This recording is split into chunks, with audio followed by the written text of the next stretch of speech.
What up, nation? Welcome to another edition of the Wise Second NFL DFS Wise stream. CK013 here. You can find me on Twitter at CK_013. And I'm joined once again by the GOAT, the true OG. Many of you know it's Paulie D. And if you don't know, you can find him on Twitter at Paulie with 8 Ds. Paulie, what's happening? Let's get dirty. Let's get dirty, man. I think it's a pretty good slate. I know we have some COVID stuff, some questions in the air, the Matt Stafford thing, some stuff floating around. But for the most part, either way, this sets up to be a pretty good slate. And, I'm fucking pumped, man, because last week was real ugly, and this week is not.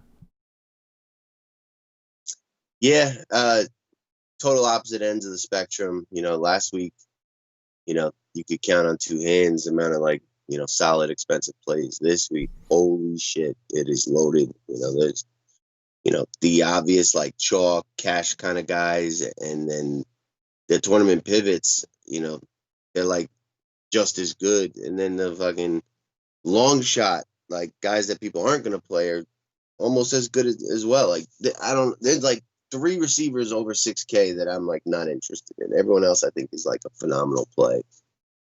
Running back's not as deep, but receiver, quarterback, tight end, lots and lots of options. I feel like I need to build 1,000 teams this week. No, I get it. I get it for sure. For sure. I mean, it's a lot going on, and we'll obviously talk through it as we get to what we got to get. But real quick, I'm going to remind anybody watching us live or after the fact, don't forget to hit the like button. Really helps us out, really goes a long way. Make sure you subscribe to the channel with notifications bell on so you don't miss out any of the free content we do here. And check out our listener leagues at the bottom. Again, they're free to get in.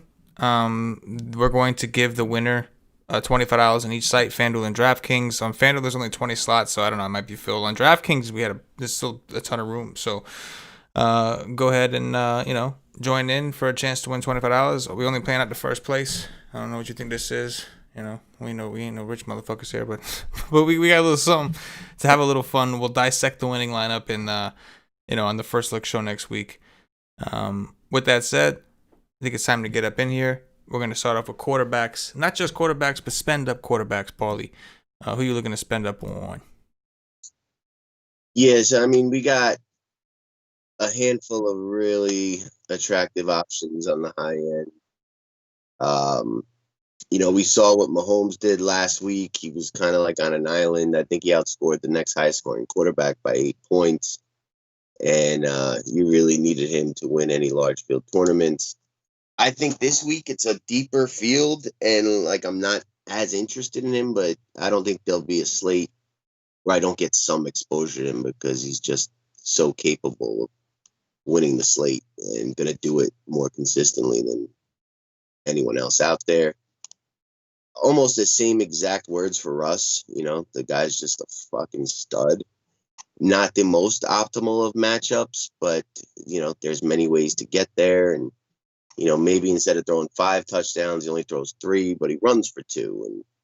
And I just, I respect Buffalo's pass defense, but not enough to, fade Russ. And Kyler Murray, I'm not really into, but he's in play for sure. Interesting that he's more expensive than Russ. I don't understand that at all. And then you got Deshaun Watson and Josh Allen. I'll cut it there at 7K. Literally all 5 of these guys are in play. I kind of lean towards saving the money if you can. So I'm not that into any of these guys. Josh Allen and Russ are the 2 I like the most up here, and I'll probably have the most exposure to. But I'll have exposure to all these guys. Just I don't think any of them will be higher than 10% for me because you need the money on this slate, and quarterback's usually not a position where guys separate as much as others. Yeah, this season's been weird, man. You've really needed the quarterback to smash in order to be successful. It doesn't necessarily have to be the best quarterback play on the slate, but you almost have to get that 30 burger now because guys are doing that every single week, 30 to 40 DraftKings points. So I'm willing to pay up a little bit more. 2 of my favorite quarterbacks are in this range. While I think Patrick Mahomes, Kyler Murray, Deshaun Watson is probably the one I'm afraid of the most, of being maybe underweight compared to these other two. But Russell Wilson and Josh Allen, that game in general, man, I just, every single week, I mean, we could have made even more. I mean, we could have made even more money this year by just sticking with Seattle games. And so, I know Josh Allen has been kind of, trending in the wrong direction lately. He seems to be, not doing as well as his first few games. He was hitting ceilings every night. But I do think this kid's good. And I think that his raw athleticism is what makes him good. It's aside from his decision, his ability to avoid sacks and ability to run and just the threat in general. So Seattle is getting a little more healthy on the defensive end. They got Jamal Adams back this week. I think Quentin Dunbar is expected to be back this week as well. So it's not going to be easy. But at the same time, Buffalo is healthier than they've been. John Brown, who's been a little irrelevant, last week and was hurt before that, has logged full practices all week. So I think it all helps, man. Seattle's been weak in the slot, so you got Beasley. I think there's a lot of strong options. I do like Allen, especially at his price at $7K, and I like Russell Wilson. And I think, like you said, you do need the money, so I'm going to have to play some dirty value plays to get those guys in comfortably, and I accept that. Do I know exactly who those guys are going to be? Not just yet. Waiting for some COVID magic, if you will. No, I shouldn't say it like that, but just waiting for some last minute something, like an announcement of like such and such is expected to get. I have a couple guys that I'm thinking about, but we'll see. We got some time to get there. There's stuff that's coming. Now, see, the one person that I like that worries me, I'm okay with not having Murray. I can justify that, and if I lose not doing that, I can live with it. And I'm talking like main teams. Obviously, my MMEs, I'm going to have these guys covered. But the one that's scary to me is Deshaun Watson. So, like, to me, my justification in this is Houston. How is Jacksonville like? They're not going to keep this close, are they? I mean, they're with no Gardner Minshew. I guess it's a possibility, but from the scouting report I read on this quarterback, and I don't know much about him. I don't follow college like I used to, but I don't see anything special there. Right? He was a senior quarterback. He had a lot of weapons. I think where he played. So my thought process is Houston's defense shitty enough to like for that guy to keep the game close, or is his quarterback shitty enough to where Houston's defense actually looks decent? Because if this game shoots off, then yeah, well, Watson is probably gonna fucking crush the slate and fuck it, because Jacksonville has given up a ton of fantasy points to quarterbacks for terrible defense. The question is Jacksonville capable without Minshew in keeping up? Because we have seen some drop offs when Minshew's not around. What are your thoughts? I doubt it. I doubt that if it's a game in which Watson goes off, that Jacksonville's able to keep it close. Like, I think Jacksonville will keep it close if this game gets dirty and ugly, and you didn't want Watson anyway. So otherwise, it's like onslaught situation, right? Like the whole team just went off. Like they had like that one of them games.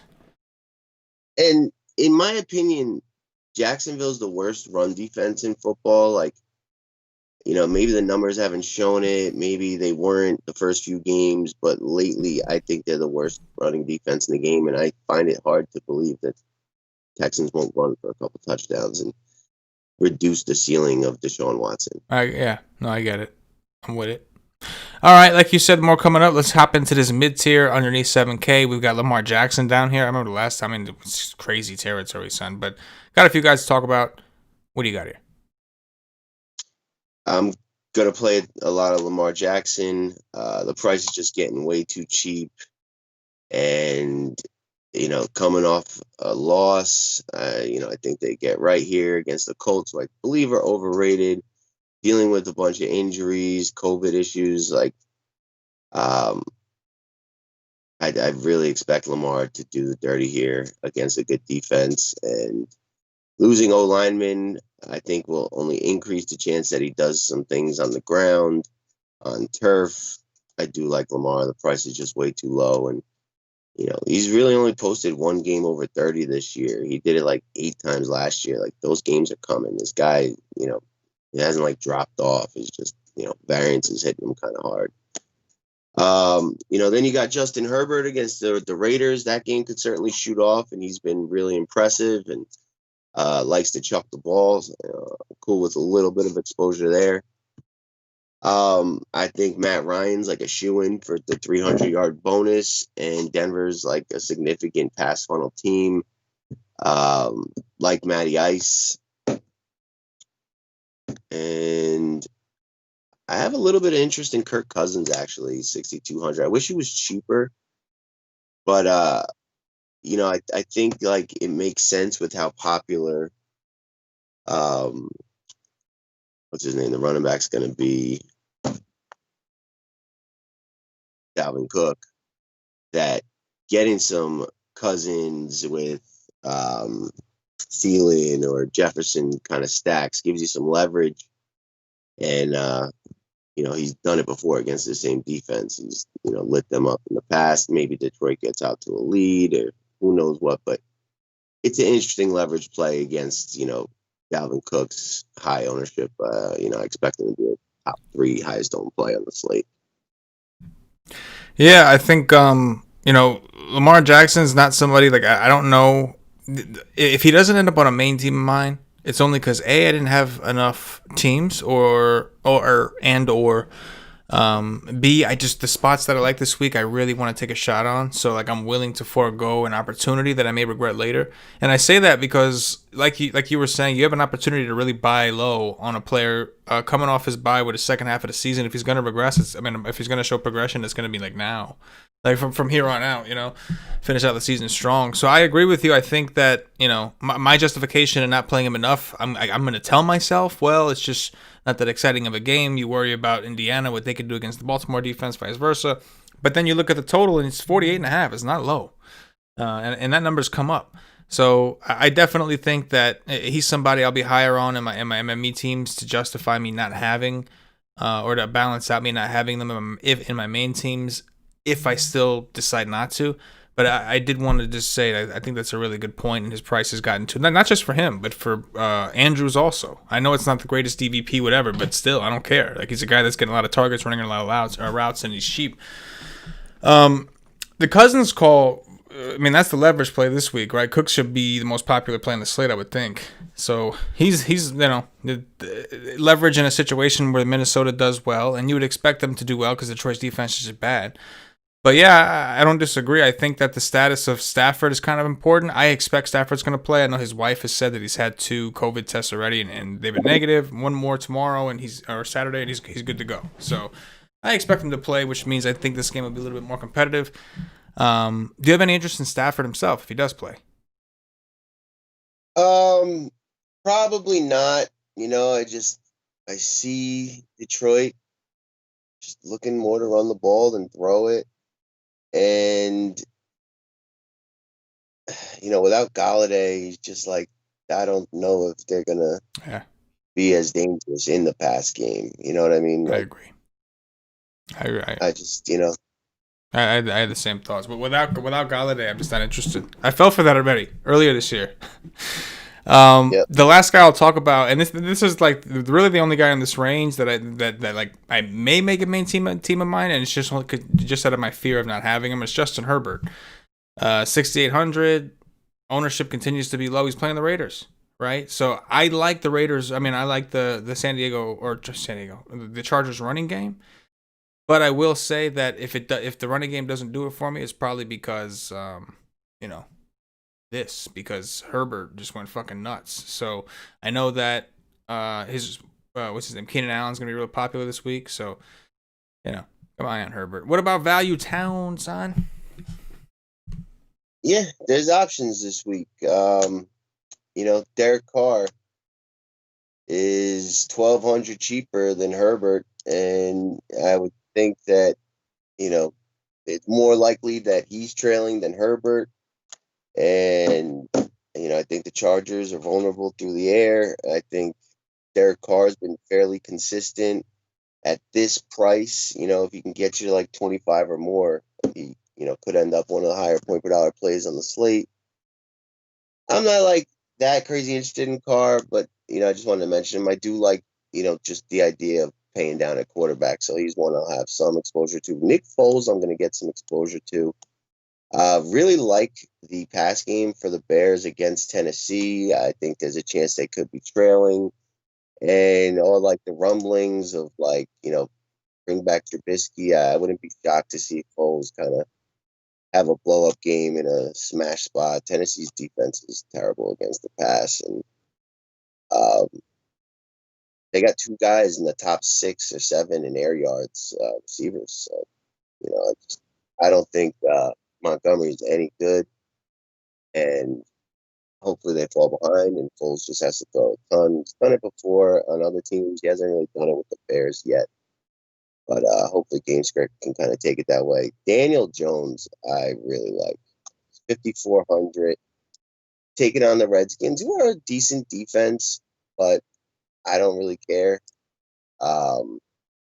This guy is like, he was just doing horribly to start the season. We kind of got out of that miserable schedule that we started the season off with, and he's kind of popped off with 3 respectable games and has been like on the verge of really blowing up. Like one game, he tackled himself at the 5-yard line on like an 80-yard run that would have, been an extra 7 points. He had another game where he was 8 yards away from 100 yards rushing. Missed the touchdown to send the game into overtime last week, or the 2-point conversion against Tampa. But I do think their Giants are kind of improving. They're getting healthy offensively. He's got the ability to run. Washington's got an impressive pass rush that may force him to run a little bit more. Young did miss the game in week 6 when they did face him, and Danny Dimes ran for 74 yards on 7 carries. And the receivers were unhealthy in that game, and they're mostly all back unless Golden Tate gets suspended for improper social media use or whatever bullshit it is. Danny Dimes, 5,400. Last year he had 2 or 3 games where he won the slate. And I've really been seeing improvement out of him the last few games against some tough defenses: Tampa Bay, Philly, Washington. I think this could be the spot. And then the whole industry seems to be talking about Drew Lock. I understand it's against the Falcons. He's really cheap. They had that come from behind win the last time they're out there. I'm cool with that. And then if Stafford were to be out, Chase Daniel I thought was worth the dart at 4K, but looks like that's not really talking point anymore. There's definitely some interesting options, man. The Nick Foles call. These are guys that I plan on going overweight on in MME teams because they're gonna get so different playing them. Even Tua, I'm not huge on Tua. I just kind of have to see it first. But I mean, I think we were just shown the blueprint on how to attack Arizona by Russ, right? Everybody saw that. Keep an eye on Preston Williams, I guess. But my favorite guy down here, and the Daniel Jones comment, just another thing to add on. I know last season, different team, different offense, but Danny Jones did go apeshit on Washington. I think he had 2 good games against them. One of them I think was bigger than the other, but he did have 2 good games against Washington last year. Just kind of throw that out there. My favorite is who you mentioned already, Drew Lock, and that's terrible to say. He should never be favorite, and him should never not even in Vegas. Favorite and him shouldn't go hand in hand. But if it's as simple as this, if there was a situation for it to happen, it's got to be this week, right, against Atlanta.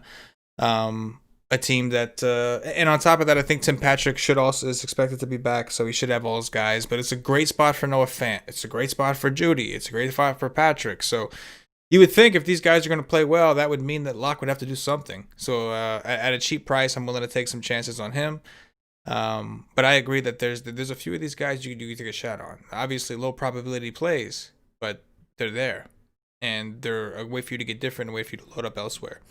With that said, shout out to D Millie, by the way, who says I don't see the thumbs downs yet. I guess I have to go back later and look at that. But apparently, I guess before people hit the thumbs down, which is like a thing, right? People see us for some reason.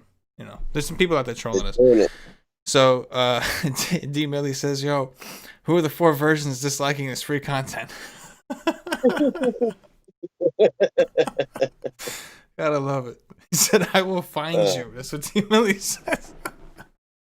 D Millie, military man too, man. Tony A says, "Take those dislikes back, man." It's this all, man. Fuck them. We got bigger things to worry about, nation. Fuck them. Let's go to running back, Paulie. Take me up top, man. Yeah. Once again, some of the higher priced running backs on the slate are very attractive. Dalvin Cook should be the most popular back on the slate after absolutely erupting, and in probably equally just as good spot. I've heard that Christian McCaffrey is going to go back to his every down role. I said prior to hearing that if they were going to play them, then I would expect that to be the case. I don't see a reason to like slowly work him back in. It's either like we're playing him because he's fine, or he's not good enough to play. We're not going to play him because this season's done anyway. I like both of them a lot. I probably have more McCaffrey than Cook just because of the ownership and trying to get different, but I do like them quite a bit.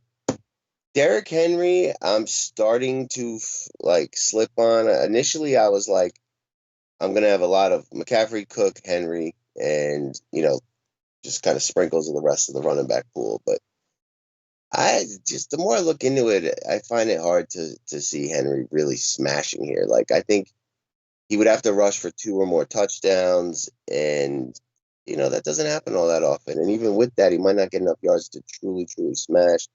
Minimal involvement in the pass game. I'll have some, but he's fading on me. James Conner would be the next name that I'm interested in at 6'9". I don't know where you want me to cut this off. I guess we can cut it off at 6'8". We'll cut it off at Edmonds. All right, so I do like Conner, smash spot. Dallas is terrible. On turf, he just he should get his. And then Chase Edmonds, I really love the talent in Chase Edmonds. I hate that he's going to be so popular at an expensive price. And I don't know. I'm starting to fade on him as well. And I really like Chase Edmonds and have been playing him when he's in a split. And now I finally can get a chance to start him against a terrible defense. But at 7K, you really got to smash. And that would mean, most likely the pass game doesn't really smash all that much. I don't even know if I've decided if I think this game is high scoring or not yet. I don't know, but I don't like the fact that he's going to be really popular and, at this elevated price tag. So I'm just kind of medium on him for now. I think I'm either going to be paying up for Cook, McCaffrey, or looking for value plays that are cheaper. Yeah, I mean, Dalvin Cook obviously is expected to be the most popular running back. McCaffrey is definitely an interesting thing to keep an eye on. So we have a couple variables. Are they going to just abandon the pass game? Well, the matchup kind of calls for it, right? They've been pretty good against the secondary, the Chiefs, and they've been kind of bad against the run. So it kind of even if they don't plan on going so McCaffrey heavy for the season, this particular week looks like a pretty good week for them to go heavy on him. Assuming he's a full go, which I know you've heard that they're saying he is. I don't see any reason not to play him. I mean, he's underpriced for what we would all hold. We would all look at him at 8.5 and say, "What the fuck?" If there was no injury involved. After that James Robinson to Edmonds tier is really, I think going to be one of the deciding factors. A lot of my builds took me to this range. There were some builds where I couldn't even get to the top for McCaffrey or Cook, but I was able to afford at least one of these guys. It's a tough decision. Conner, matchup-wise, it looks great on paper. Game script-wise, looks great. Everything. You just, at a certain point, I think if there's garbage time, I don't think that Tomlin's going to fuck around with Conner. I think we're going to see Snell and those guys get in there. So it's a matter of how much of the damage does he do, because Dallas is also very shitty against the pass. So who's to say Deontay Johnson, one of those guys, don't do it first?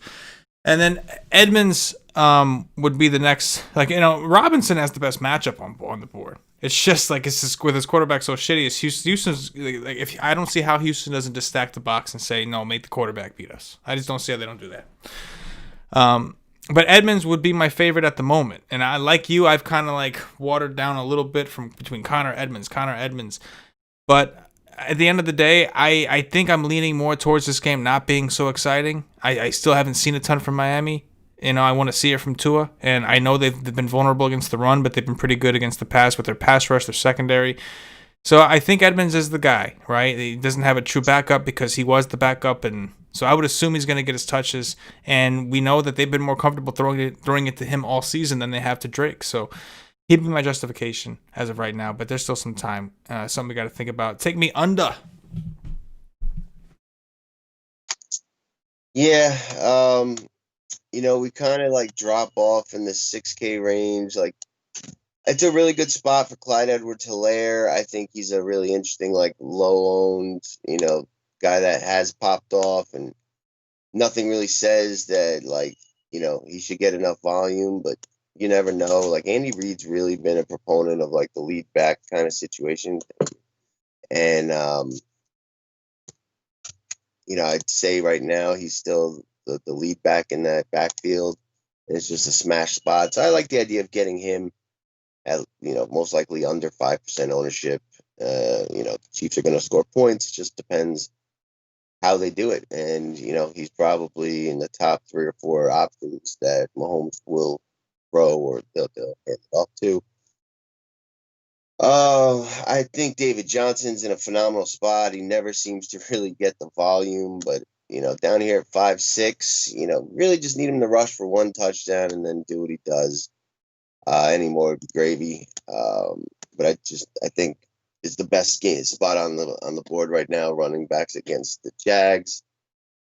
Melvin Gordon at 5'3" against Atlanta. Atlanta's been great at stuffing the actual run. They can get beat up by running backs in the pass game. For some reason, Melvin Gordon seems to be the number 1 option out of those running backs in the pass game. So, he's worth some exposure at 5,300. If he's going to get 7+ targets again, they could be trailing, and he's just worth a look down there. Zach Moss is worth a look, even though he's kind of in like a 50-50 split. He's going to get the goal line carries. Singletary will probably get more of the pass game. It's tough to really like either, but it's a contrarian way to get exposure to that game. You could add the ones that do catch passes into the stack, or play Moss kind of like on his own, or he's cheap enough to even pair with the receiver. But DeAndre Swift is a guy I do like. I think that regardless if it's Stafford or not, that without Galladay, they're going to have to spread the ball around, and he has, he's one of the better runners with, after the catch, and I just expect them to kind of say like, all right, our season's over. Like, let's see what we got here. Minnesota's defense not great, decent against the run, but I think Swift at 5K, in a game I do expect to have some scoring without Galladay. Like, who's going to score the ball for the Lions? And, you really only come up with like 3 names that you really think. DJ Dallas, I'm interested in this situation. Looked good last week. Buffalo can certainly be run on. We'll see Homer's status, but I think he certainly earned himself some carries after last week's performance. And then there's a handful of names down here. Like, I haven't figured out which ones I like more than the rest, but there's guys that are like live. Justin Jackson, Chargers. That guy Pope is out with a concussion, so there's only 2 guys in the backfield, and he seems to have kind of run away from Kelly as a guy who'll get 60-70% of the work. J.K. Dobbins looked impressive, had like 7 yards per touch last week against Pittsburgh, a tough defense. And, as long as Ingram's out, which is not official yet, he, it's not a great spot, but another game with a high total. And, a guy is going to get 15 to 20 touches as long as Ingram's still out. Wayne Gallman for the Giants, 4,500. Devontae Freeman's already been ruled out. He got 12 carries and a touchdown. Has been involved sporadically in the pass game as well. 4,500, you don't need much. What else do we have down here? Oh, and then the big thing that I'm keeping my eye on is Zeke Elliott, has been downgraded with an injury. That's situation seems to be deteriorating. It's not a great matchup.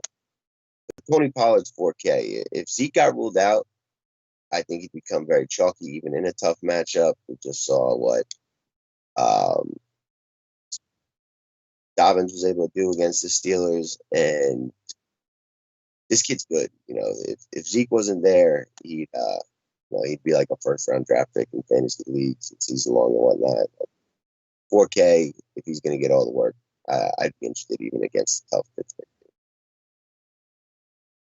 Yeah, I agree. There's like not really anyone I'm locked into just yet, fully committed to, but there's definitely a lot of contenders, and there's some injury news we have to wait for. Phillip Lindsey's questionable. He's been dealing with turf toe all season, and apparently he jammed some toes in this last game. So if he gets ruled out, that even hypes up Melvin Gordon even more.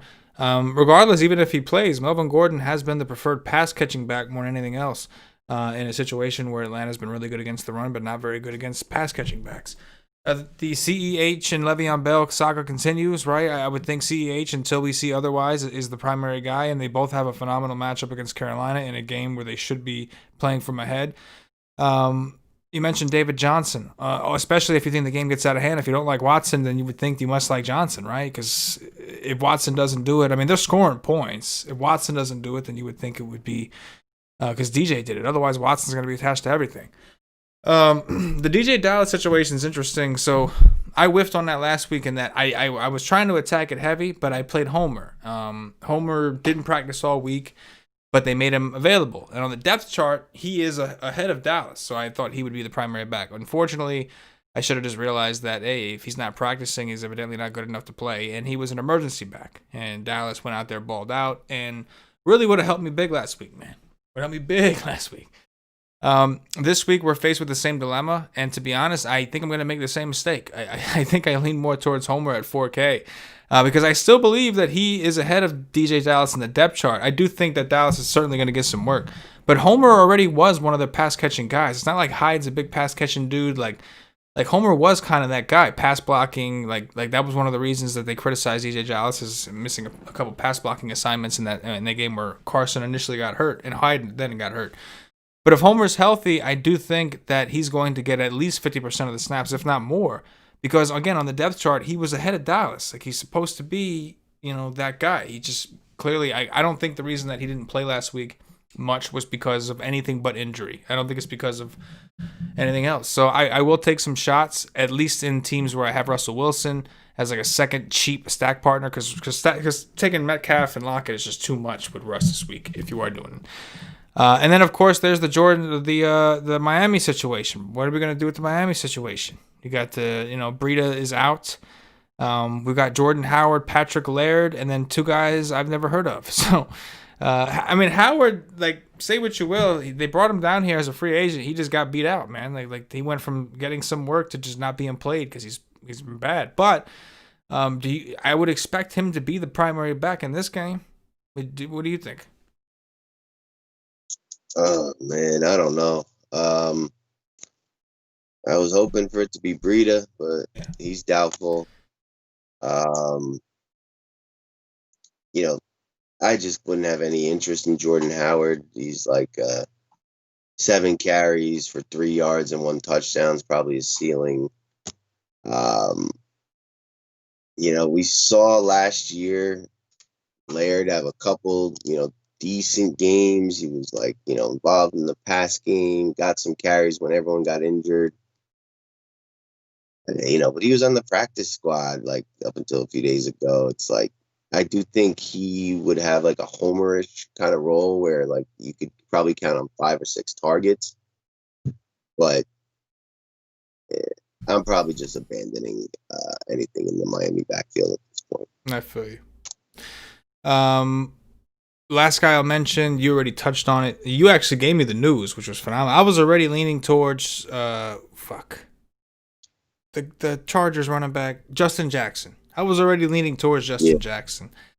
I did not know, and I was already concerned. I was waiting for people to say, "Oh, but he's a 3-headed machine," and then Paulie just gave me the beautiful news. And not that I wish any player to be hurt, but it was good news to hear that there's back to only 2 running backs in the Chargers situation, because I do like Justin Jackson. I think that the coaches have just noticed that this guy is playing better than the other dude. And Pope came in here to try to fuck shit up, but Pope is not in this week. So price, matchup against the Raiders, everything just looks really good. So I do like Justin Jackson quite a bit.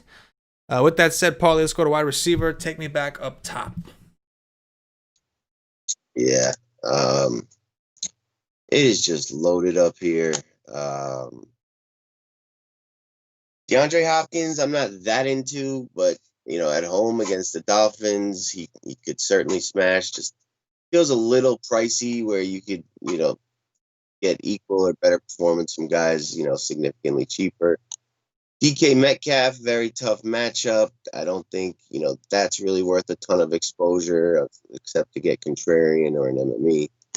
But then after that, it's literally like the entire list. Really like Stephon Diggs. When I dug into like the receiver numbers so far to date, he stood out as probably like, the best one so far in terms of volume and targets and depth of targets and all that good stuff. Just you see how bad Seattle's been all year. The opposing quarterback receivers, it just seems like an absolute smash spot for Stephon Diggs.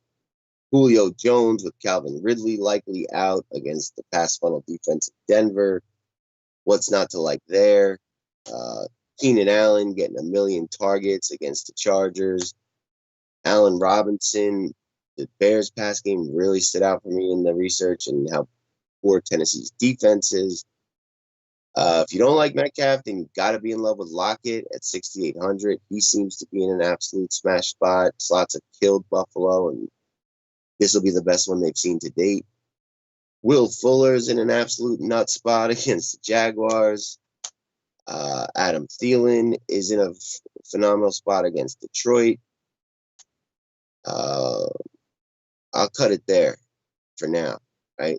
At 67 on it. But I like all these guys, with the exception, and it's not that I don't like Metcalf. I think, if you're building 1,000 teams, like, you can get a handful of shares in because he's going to be low owned, and he's got a massive ceiling against anybody.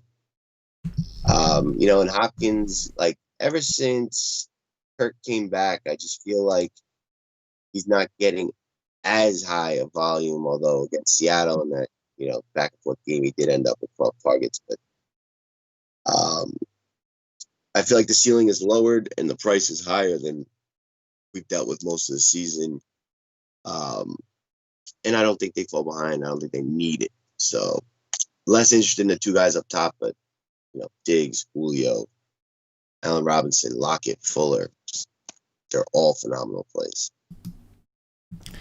Yeah, I think I agree. I mean, I love this tier. I agree also that Metcalf, who's the most expensive, I think this week is one of my least favorites up here. And not that I don't think he's great. He's on my season-long team. That's been phenomenal. But I do think it's a Lockett week. I think it's definitely a Lockett week. You mentioned the slot against Buffalo. Absolutely. Middle of the field. They've been bad there. And we know that Russ ain't playing no shit, man. He's going to attack you where you're weakest. So I love Lockett this week. Julio Jones I like already.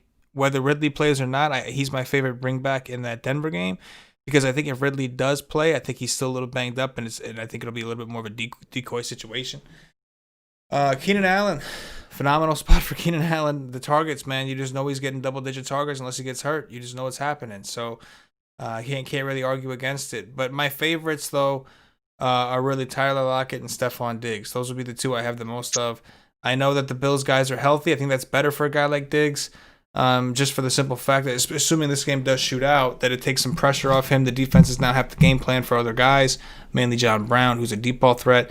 So I think it helps spread the field a little bit, and I think we're going to see Diggs get a lot of targets. I think we're going to see him win a lot of matchups against Seattle. So I do like Diggs a lot, like Lockett a lot. That's my favorite game, if I haven't made that clear enough.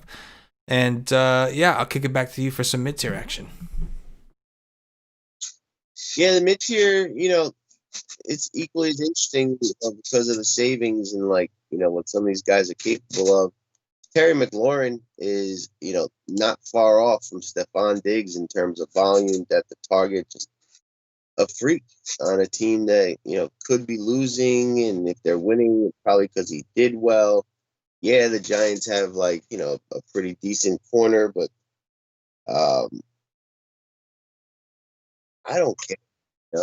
Mike, what's his name? Mike Evans, had a decent game against them. That volume is just too good to pass up. You've got Justin Jefferson at 6,100 in just a phenomenal smash spot here. Detroit's really bad against number 2 receivers. And, he's third amongst, receivers with more than 10 receptions, target. really, really good spot for Justin Jefferson, leverage off of Cook. Marquis Brown, the squeaky wheel thing. I really do like Lamar, and I don't love the idea of playing him naked, but like it's hard to really want to spend $6K on Marquis Brown, which makes it appealing to me because I think he's going to be like 3%. And I do really like Lamar, and I'll probably have to pair him up with either Marquis or Andrews, so mention that. Brandon Cooks, already gone off against Jacksonville once this year. That one game has really been phenomenal. Christian Kirk, he's got 5 touchdowns in like 2.5 games played so far this year. And Miami is not very good. Marvin Jones, what's not to like here? Minnesota's pass defense is horrible. They're on turf. They could be losing without Galladay. He should get 6+ targets. And, I know Galladay missed a few games early in the year. And, he didn't get the volume like he thought. But he really seemed to, come to life. And I don't think we see, a replay of what happened earlier this year. I think Marvin Jones at 5-1 on the turf against Minnesota, a team he's done well with all his career, is just worth putting expensive to. And he's actually much lower than I thought he'd be with some ownership projections right now. Yeah, I think like you said, a lot of Marquis Brown, I think, is certainly going back to the Lamar thing. He's 6K on DraftKings, and while Indianapolis is good on paper defensively, I agree that I think they might be a little bit overrated. And the squeaky wheel thing, man, in the NFL, that's been a real thing. Now, Marquise Brown isn't exactly, star quality yet to where people respect what he, I don't think, it's not like fucking Stephon Diggs is bitching about the ball like in Minnesota. A little bit of a different situation. But, Lamar said himself, he's got to get Brown the ball. He plays better when Brown's got the ball. So I do like it. Justin Jefferson, if you can't reach Thielen, who's only 6'7", by the way, is very cheap.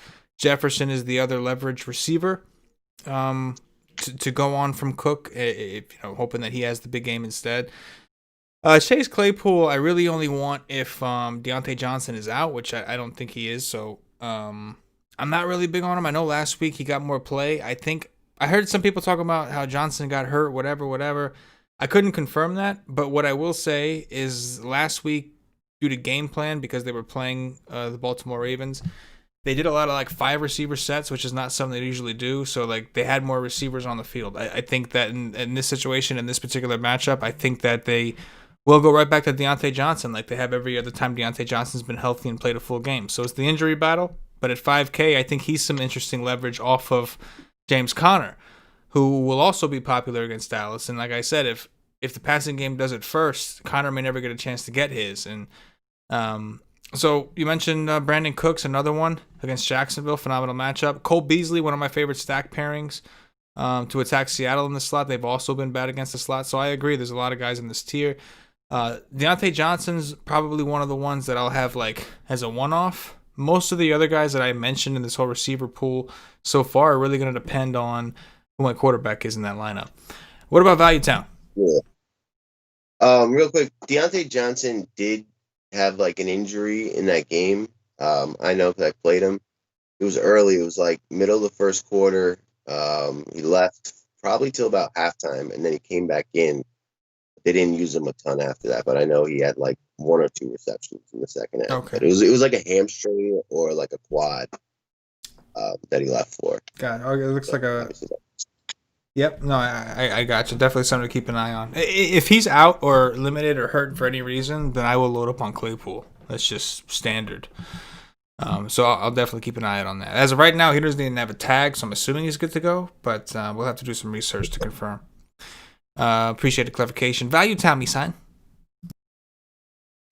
Yeah, there's options down here. Jerry Jeudy seems to be the chalk value option that everyone's interested in. I get it. He really has underperformed. Variances hit him the wrong way. And, he's due for a blow up game, a couple of touchdowns come his way, 100-yard receiving, all that good stuff. He's talented, and he should get a ton of volume.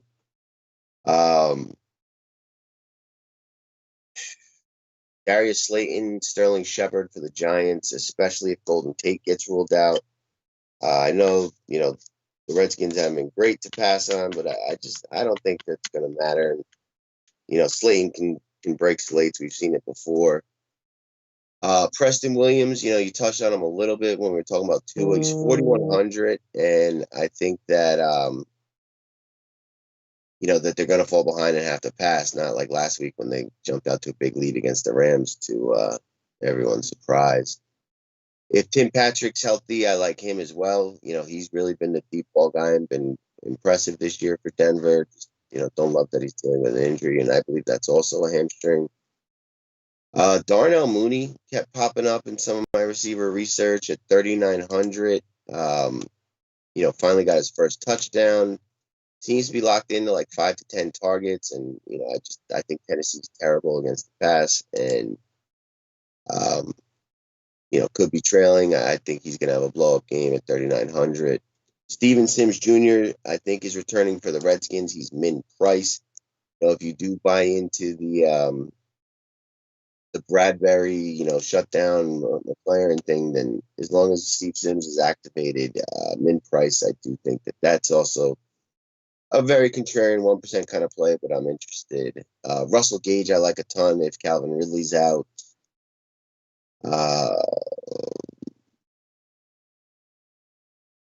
Zach Pascal, looks like T.Y. Hilton's going to be ruled out. They're probably going to be trailing against Baltimore. Marvin Hall, I got to do some more digging into, but at 3,800, had a couple deep balls land the right way last week, and Galladay played some of that game. Now he'll be out, and we could see him, become a bigger part of that offense after having success. So he's worth getting some shares of at 3,800. Who else?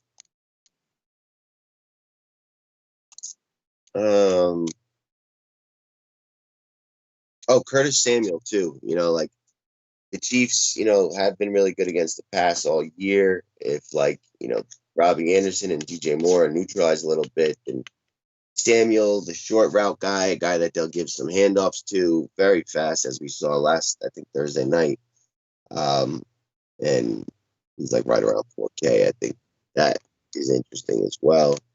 There's options down here, but nothing that I'm massively in love with outside of Slayton and Judy, I would say. Yeah, the Denver guys headline it for me too, man. I'll have some John Brown and those Allen and Russell Wilson type teams, but the Denver guys are really tough to get away from. Jerry Jeudy, even with Tim Patrick coming back, just add him to the list. Tim Patrick, Jerry Jeudy. I also like the tight end in that game. Again, that's really what forced me over towards Drew Lock in the first place. Obviously, I'm sure that's what happened to most people, but as far as value goes, those are some of my favorites. I think there's something to the Preston Williams. He had 5 targets in a game, like you said, where they didn't even have to throw that much because their team was playing from ahead. I also anticipate a different game script in this one. But there are guys. Some of them riskier than others, a la Michael Gallup, who got 10 targets out of nowhere from DiNucci. Even though they were inefficient, DiNucci's not playing quarterback. But I feel more comfortable with some of these other, with going a little higher up. And that's really what has me hesitant to load up on the expensive running backs, really, is my lack of confidence in the dirt cheap receivers, the Marvin Halls and all those. I just don't have a ton of confidence in them. And that's really what makes me nervous. And I would rather mid-tier it a little bit more.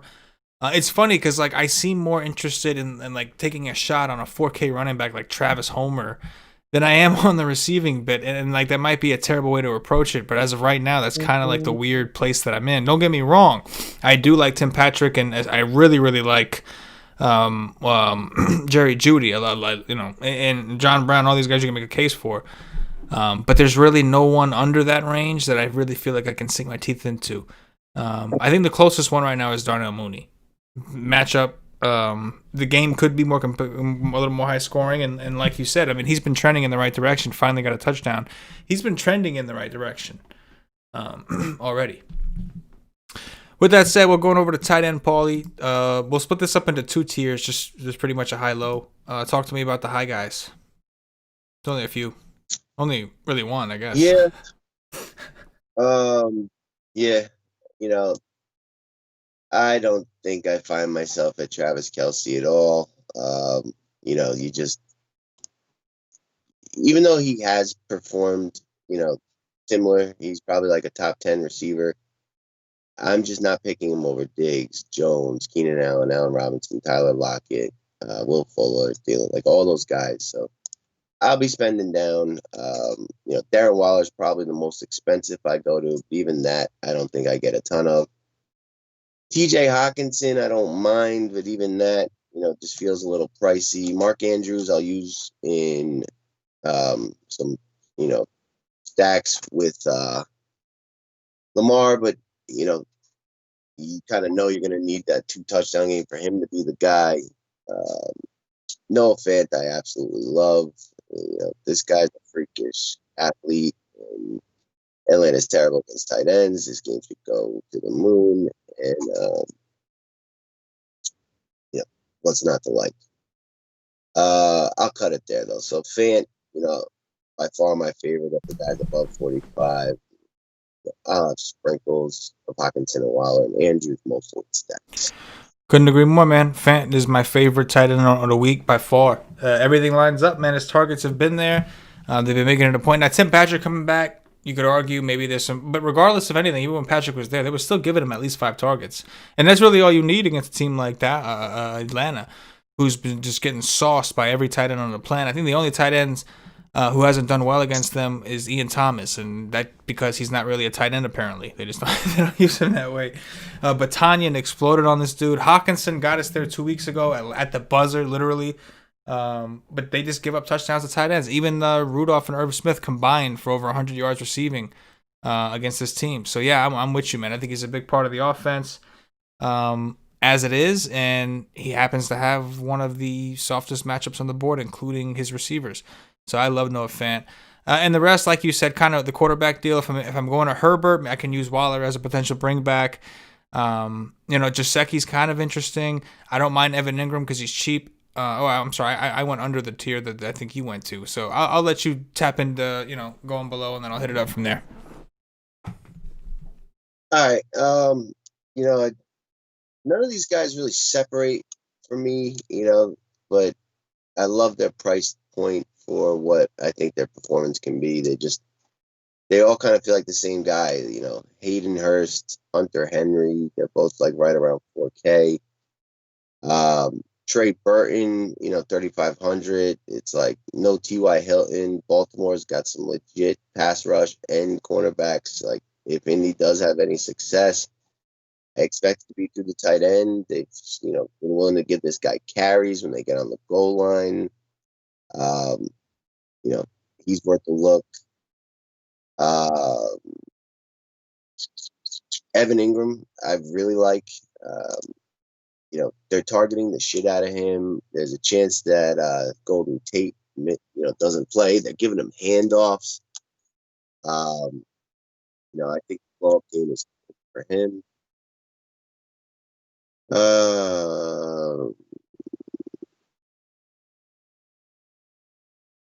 And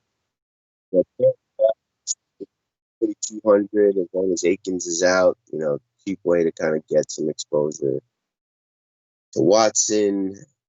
I don't like it at all, but I'm gonna get a couple shares of Gesicki. We have not seen him do anything since Tua's taken over, but it's a 2-game sample, and they happen to have won both those games convincingly. This game, we do think that they'll be trailing. And there's like a shutdown corner out there that, maybe takes out one of the receivers, and he's forced into this, right game script, right kind of matchup. But that's, kind of it right now. Maybe we'll see if anything emerges. But Hunter Henry, Hayden Hurst, Gesicki, and Noah Fant and Trey Burton will probably be the bulk of my tight end exposure. Yeah, I'm with you. You mentioned all the same guys. Hayden Hurst, especially if Ridley's out, 4,100 in that same game. Hunter Henry, I know he's been disappointing, but he's gotten to a point where he's just too cheap. Jonnu Smith, 3,900. I know he fucked me last week, but he's just too cheap to completely ignore. So there's options. I think that the tight end situation for Seattle is interesting, though it seems like Olsen is kind of trending down, whereas Disley may be trending up. So when considering ceiling at the position, I think we actually have some ceiling at this position this week. Ceiling even being 20. So I'd like to try to get that if I can, and I feel, as crazy as this may seem, I feel the most comfortable with Noah Fant going back up. Price considering. But yeah, I think there are plenty of options to consider at this position. I wouldn't call it deep, but there's guys you can play, depending on how the rest of your team looks, Gesicki included.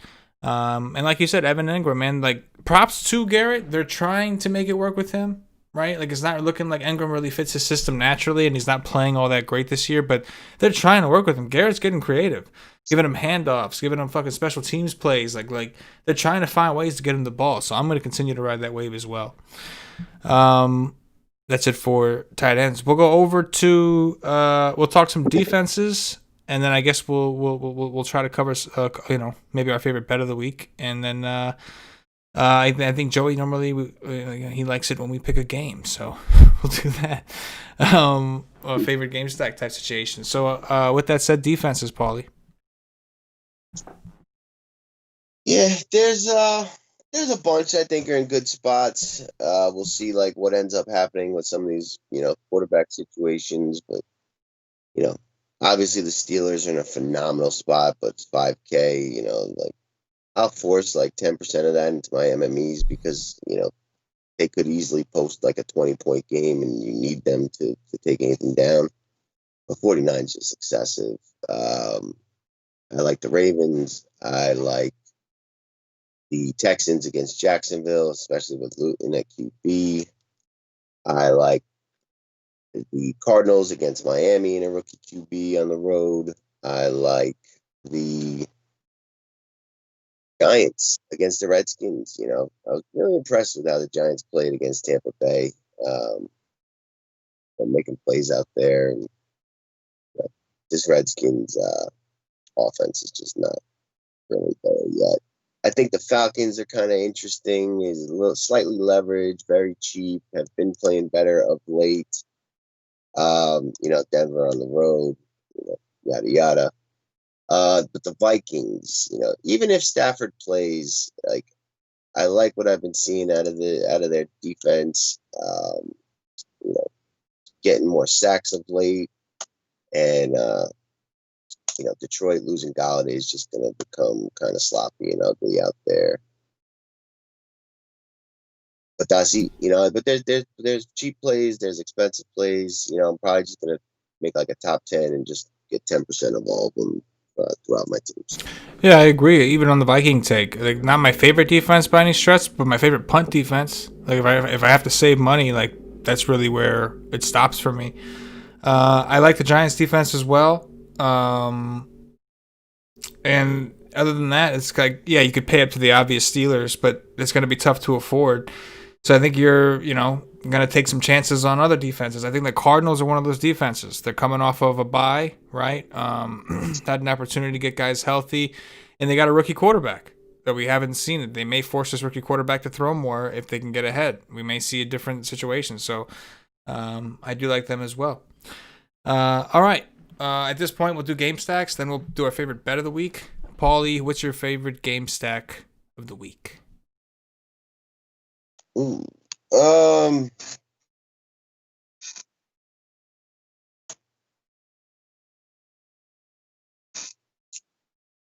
That is a good question.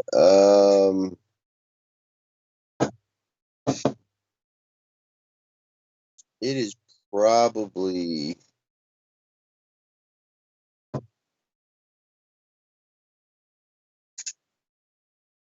I'll go with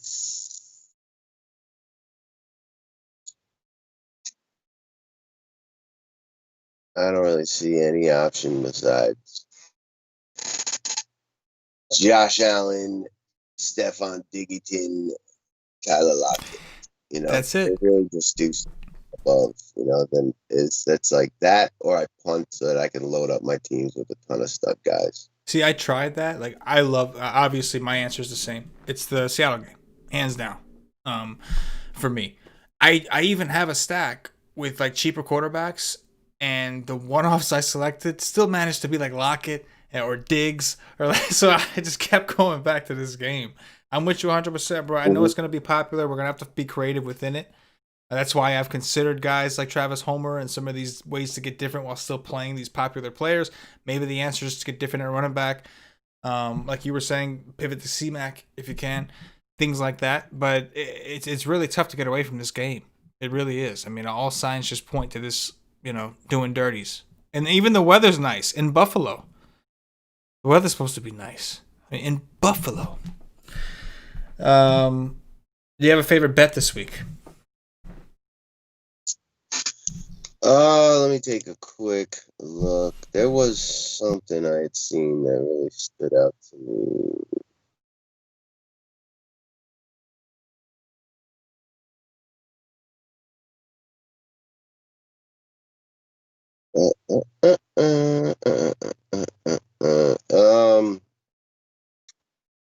I'll take the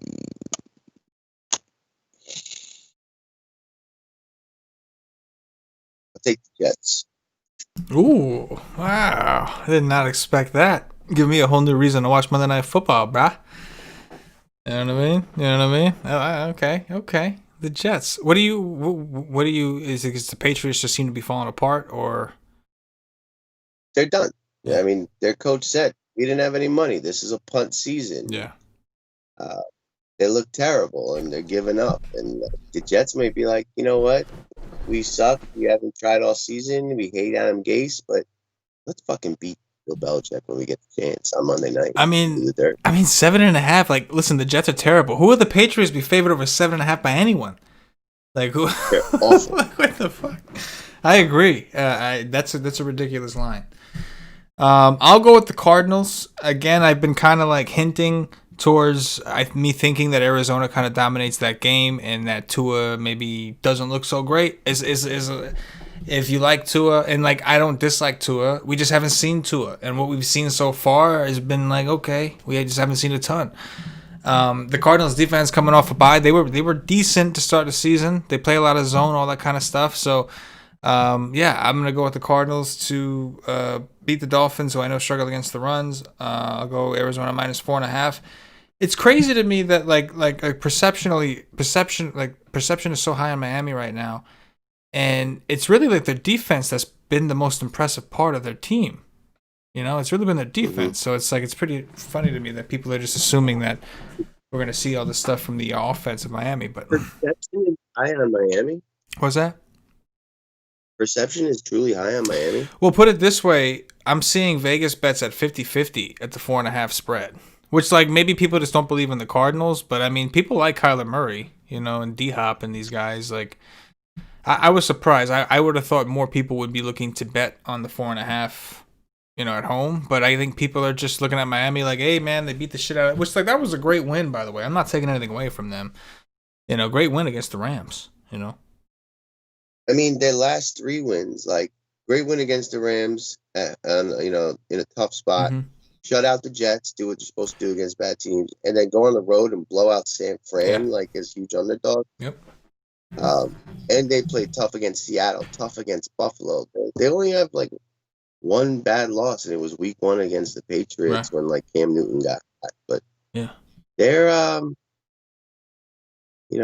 not that I do think Arizona's more. There's a really tough situation for them. So like if I had to bet, I'd bet Arizona too, but when I dug into Miami, I was like surprised that, they're actually doing really well for a shitty ass team. Yeah, the one variable that we don't really know yet, even though we've had a couple glimpses, is Tua. Like, how is Tua going to really affect this team? Last week, his team played well, and now they don't have Gaskin, who's been a big part of their success.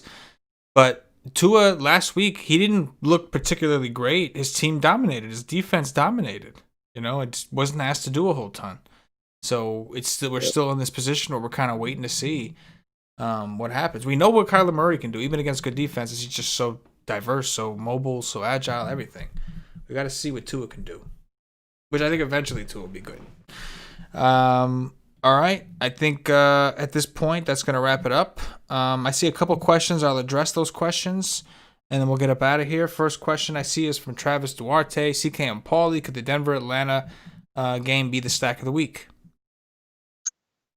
Absolutely. Sure can. Or at least it could be the stack that helps you get to the keep. You know what I'm saying? Like it at least help take you there. Pittsburgh Brew. What about Ebron? He doesn't do much for me. You know, there's a ton of mouths to feed there. They're likely going to get out to a lead. And, like, you know, I see Ebron being a guy that gets more love in closer games, you know, where, like, the receivers are in tough matchups and they, you know, are under pressure. So he's just, like, blah. Like, I wouldn't, you know, talk you off him, but I don't think it's anything, like, you know, worth, like, getting much exposure to either. Yeah, no, I do agree. A couple other questions I see, but we did address a lot of these at these positions. I think the questions were probably asked before we actually addressed them. So I think with that said, we're going to get up out of here. Paulie D's article will be out latest Sunday. Mine will be out latest Sunday as well. I do the core plays article at Wise Take where I go over my core players and I go over leverage players. I go over some top lower owned options. Paulie does a full GPP breakdown. He goes into his favorite stacks, goes into why. Game theory. Patio Joe does the cash game article. That article should be out by Saturday. Joe's been doing a really good job with the cash games this year. A lot of our members making a lot of money with cash games. So make sure you're a member. Those are only available for Wise Take Nation members, as well as the projections and the cheat sheet, which should be up later tonight. Finalized. The projections that you saw on the screen will be finalized, posted tonight to the site for those of you subscribed to wisetake.com. If you're not a member, go join the nation. We'll be in the Slack over the weekend. We have been in the Slack. The Slack has been really fucking clutch, man, getting us through all this bullshit. You know, when I say bullshit, I'm talking about the COVID, not having sports every day. It's been wild having to be patient. But thank God for the Slack, man. The Slack's really been there, been there helping us out. Shout out to all those guys. We got a lot of teachers, man. I found that out. We have a lot of teachers in the nation. A lot of teachers, man. So shout out to y'all, bro. Hey, listen, that's not an easy job. You got to deal with them punk ass kids. I was one of those punk ass kids once. Shit. Teachers. Listen, I respect authority for most of my life. You know, my father explained to me the importance of that, being a military man. But I gave there was some teachers. If I didn't like you, I gave you a real fucking hard time. And you know, I can admit as an adult that most likely I was the asshole. Yes. It's most likely that I was. But in some situations I wasn't. Yep. Some situations, you know, you just got to speak up because people take liberties. But shout out to all the members of the nation who are teachers. Shout out to all teachers, man. Especially at a time like this with this pandemic bullshit going on, man. It's not easy work. Paulie, anything to close before we get up out of here? No, you know, I'm still not there yet on this week. You know, tonight into tomorrow is going to be a lot of the work. We're waiting on a bunch of news. Zeke Elliott, Tim Patrick, God knows what else. Matt Stafford, you know, so the article will be a banger when it all comes to me. Yep, no, I agree. Get ready, nation. Sunday is go time. Got some time to get ready. Subscribe to us, wisetake.com. If you're not a member of the nation, you know, I don't know what to tell you, bro. What are you even doing? What are you doing? What are you doing? What are you doing? With that said, hit the like button. Listener League links are in the description below. For myself, for Paulie D, the entire Wise Take Nation, as always, good luck. Yeah.